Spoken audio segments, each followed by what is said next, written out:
ये सब जो हमारी प्रॉब्लम्स हैं, whether it's related to fear और सक्सेस और ये और वो, ये सारी चीज़ें, इन सब चीज़ों का जवाब आज से हज़ारों साल पहले भगवत गीता के अंदर एक लाइन में क्लियर तरीके से बताया हुआ है। प्रॉब्लम क्या है कि हमको वो लाइन समझ नहीं आ रही। मुझे भी समझ नहीं आई थी जब मैंने पहली बार सुनी थी। वो लाइन क्या है आप सबको पता होगा कि कर्म किए जा, फल की इच्छा मत कर। जब मैंने पहली बार इसको सुना, मैंने कहा यार कर्म किए जा, फल की इच्छा मत कर, इसका मतलब तो यही हुआ ना कि ये तो बकवास है। क्योंकि आज के टाइम में अगर हम देखें अपने आसपास में तो इसका एग्जैक्ट ऑपोजिट हो रहा है। सबसे ज्यादा मेहनत कौन कर रहा है? एक रिक्शे वाला कर रहा है कि नहीं? और उसको क्या फल मिल रहा है? कुछ भी नहीं। और ऐसे बहुत सारे लोग हैं जो बहुत मेहनत कर रहे हैं, उनको रिजल्ट कुछ भी नहीं मिल रहा। तो खेल है क्या? खेल क्या है कि हम इसको बारीकी से समझ नहीं पाए। मैं भी समझ नहीं पाया था। फिर जब इसके ऊपर एक एक वर्ड को इसको पकड़ने की कोशिश करी और समझ आया, तब क्लियर होता चला गया कि एग्जैक्टली कर्म करना कैसे है। देखो, कर्म भी सही डायरेक्शन में करना है, तभी रिजल्ट आएगा ना। सक्सेस यहां है, आप वहां भागे जा रहे हो। आप कह रहे हो यार मैं तो 10 साल से भाग रहा हूं, अभी तक मेरे को सक्सेस मिली नहीं। तो फंडा क्या है कि डायरेक्शन गलत है। कर्म गलत डायरेक्शन में हो रहे हैं। अगर कर्म सही डायरेक्शन में हो जाए तो प्रॉब्लम सॉल्व। अब देखिए क्या है ये, कितना आसान है कि हमारे सारे डर खत्म हो जाएंगे और पूरी तरह से खत्म हो जाएंगे। सक्सेस जो चाहिए, जितना चाहिए वो हमको मिल जाएगा। इसका मतलब कुछ लोग क्या निकालते हैं कि कर्म किए जा, फल की इच्छा मत कर, इसका मतलब कि फल नहीं मिलेगा, जबकि ये नहीं है। भगवत गीता में जब भगवान श्री कृष्ण उनको अर्जुन को बोल रहे हैं तो किस लिए बोल रहे हैं? लड़ाई को हारने के लिए, लड़ाई को जीतने के लिए? लड़ाई को जीतने के लिए। वो भी एक इतना बड़ा युद्ध, उसको जीतने के लिए बोला गया है, ना कि हारने के लिए। तो अब देखिए किस तरीके से काम करता है। सबसे पहले देखते हैं कर्म क्या है। कर्म 3 लेवल पे होते हैं। एक है जो हम अपनी बॉडी से करते हैं, जो हम समझते हैं कर्म का मतलब कि जिसको हम मेहनत बोलते हैं। वो कर्म इंपॉर्टेंट है ही नहीं, मैटर ही नहीं करता।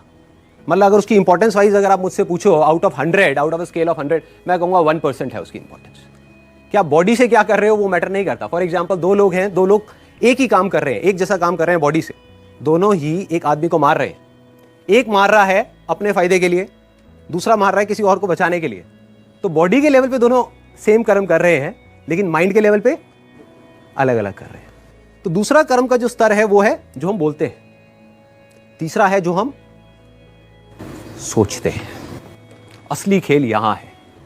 जो आदमी सही सोच नहीं सकता, क्या वो सही बोल सकता है? इम्पॉसिबल। जो सही बोल नहीं सकता वो सही करेगा क्या? तो सारे जो कर्मों की बात हो रही है वो यहां हो रही है। और वो कर्म क्या है? सोच के लेवल पे। और जिसकी सोच सही डायरेक्शन में हो गई, उसकी लाइफ सही डायरेक्शन में जानी, उसको तो फल मिलना ही मिलना है। फल के बारे में जो मांग रहा है, सपोजिंगली हाथ ऐसे करके बैठे रहो कि हे भगवान मुझे फल दे दो, मुझे ये चाहिए, मुझे नंबर चाहिए, मुझे ये चाहिए, मुझे बिजनेस में पैसा चाहिए, मुझे जॉब में प्रमोशन चाहिए, सब कुछ मांगते रहो और कर्म सही डायरेक्शन में करो नहीं, तो क्या होगा? वो मिलेगा ही नहीं कभी भी।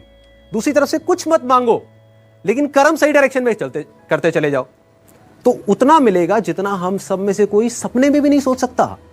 देखो लाइफ का फंडा पता है क्या है? मेरी लाइफ का एक्सपीरियंस क्या कहता है कि जब तक जो चीज नहीं मिली होती, जब तक सक्सेस की खेल शुरू नहीं होता ना, तब तक तो हमको लग रहा होता है कि यार ये भी हो जाए तो बहुत है, ये भी हो जाए तो बहुत है। एक बार वो खेल शुरू होता है, जब उसका खेल शुरू होता है ना, तो इतना आता है, इतना आता है, इतना आता है जितना हम सपने में भी नहीं सोच सकते।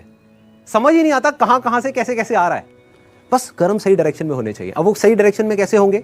अगर मैं बुद्धि की स्तर की बात करूं, जो उसमें महाभारत में समझाया गया है, 2 जगह है जहां पे आप अपने माइंड को लगा सकते हो। अपनी बुद्धि को हम 2 जगह पे लगा सकते हैं। सारा खेल माइंड का है। सबसे पहले तो हाथ पैरों के कर्मों से ऊपर उठना है हमको, कि हाथ पैरों से आप कुछ भी करते रहो, रियल लाइफ में उठा करके देख लो, वो मैटर नहीं करता। जो बोलते हो वो उससे ज्यादा मैटर करता है, लेकिन वो भी इतना मैटर नहीं करता। कोई आदमी बोलता तो बहुत बड़ी बड़ी बातें, जब करने की बारी आती है कुछ भी नहीं करता। ये अंदर कुछ और सोच रहा है, बोल कुछ और रहा है। जब ये तीनों चीजें सिंक हो जाती है कि जो आप सोच रहे हो वैसे ही आप बोल रहे हो और वही आप कर रहे हो, तब मिरेकल्स होना शुरू हो जाते हैं। तब कुछ एक्स्ट्राऑर्डिनरी होता है, तब हिस्ट्री क्रिएट होती है, तब वो चीज होती है जिसके लिए सक्सेस बहुत छोटा वर्ड है। सक्सेस से कुछ बहुत बड़ा हो जाता है जो हमने सपने में भी नहीं सोचा होता।